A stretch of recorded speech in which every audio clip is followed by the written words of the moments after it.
Sektor pariwisata dipercaya memiliki dampak yang sangat besar pada perekonomian nasional. Apalagi Indonesia memiliki potensi wisata alam yang sangat banyak dan beragam, sehingga mampu menarik wisatawan baik domestik maupun mancanegara.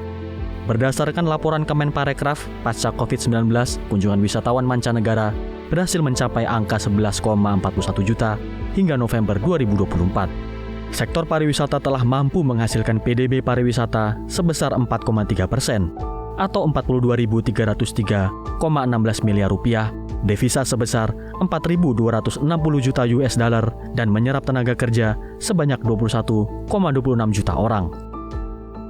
Untuk mendukung pertumbuhan ekonomi hingga 8%, pemerintah perlu mendorong pengembangan sektor pariwisata secara maksimal dan berkelanjutan. Karena industri pariwisata memiliki dampak multiplier efek ekonomi yang pasti ke sektor lainnya, seperti sektor manufaktur, UMKM, dan sektor jasa. Kalau sektor-sektor tersebut bertumbuh, maka dipastikan akan terbuka lapangan pekerjaan yang sangat besar dan bisa mendorong ekonomi meningkat secara tajam. Masyarakat dunia itu yang namanya hiburan pariwisata itu menjadi kebutuhan primer. Oleh karena itu harus di-provide gitu, harus disediakan ekosistem yang memang mendukung itu sehingga orang memang enjoy. Sehingga ketika enjoy kan kemudian mereka akan datang lagi dan lebih banyak lagi, harapannya seperti itu. Untuk dapat menarik minat turis mancanegara dan meningkatkan devisa dari sektor pariwisata, infrastruktur penunjang ekosistem pariwisata prioritas nasional harus terus ditingkatkan. Fasilitas yang ada harus bisa memanjakan para turis agar betah berlama-lama di Indonesia dan membelanjakan uangnya untuk membeli produk UMKM lokal. Dan sementara ini ya saya kira sarana prasarananya sangat kurang memadai. Tempat-tempat untuk sambil menikmati mereka menunggu antrian kapal, mereka seharusnya kan sudah berkembang seperti tempat-tempat makanan, minuman, atau sekedar nunggu kafe-kafe dan lain sebagainya, juga tempat-tempat penginapan. Saya kira ini kan juga menjadi wisata yang langka dan apalagi sangat berbeda dengan apa yang image di beberapa masyarakat mungkin. Yang tak kalah penting, dukungan anggaran dari pemerintah, baik pusat dan daerah, menjadi kunci untuk mengembangkan pariwisata super prioritas nasional agar semakin diminati oleh turis asing dan domestik.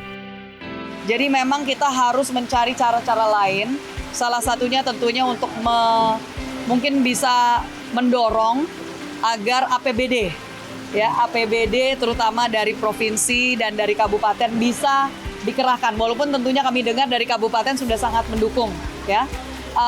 Dan yang kedua yang bisa kita bantu kalau bukan dak fisik, ini dari Kementerian Pariwisata, kita akan mencoba untuk mengadakan lebih banyak lagi fiberglass, perahu-perahu yang bisa digunakan untuk atraksi foto-foto dan video itu. Itu karena saat ini baru ada 3, kita harapkan bisa terus kita tambahkan. Kalau tadi kita mendengarkan dari pemerintah kabupaten, sebenarnya sudah sangat suportif ya. Sudah sangat suportif dengan bantuan infrastruktur di desa wisata tersebut. Cuman mungkin karena keterbatasan anggaran, jadi memang tidak semua harapan masih belum bisa dipenuhi. Makanya kami juga dari Komisi 7 DPR RI mendukung untuk bagaimana Kementerian Pariwisata ini anggarannya bisa bertambah agar bisa mengakomodir semua kepentingan-kepentingan pariwisata yang ada di Indonesia.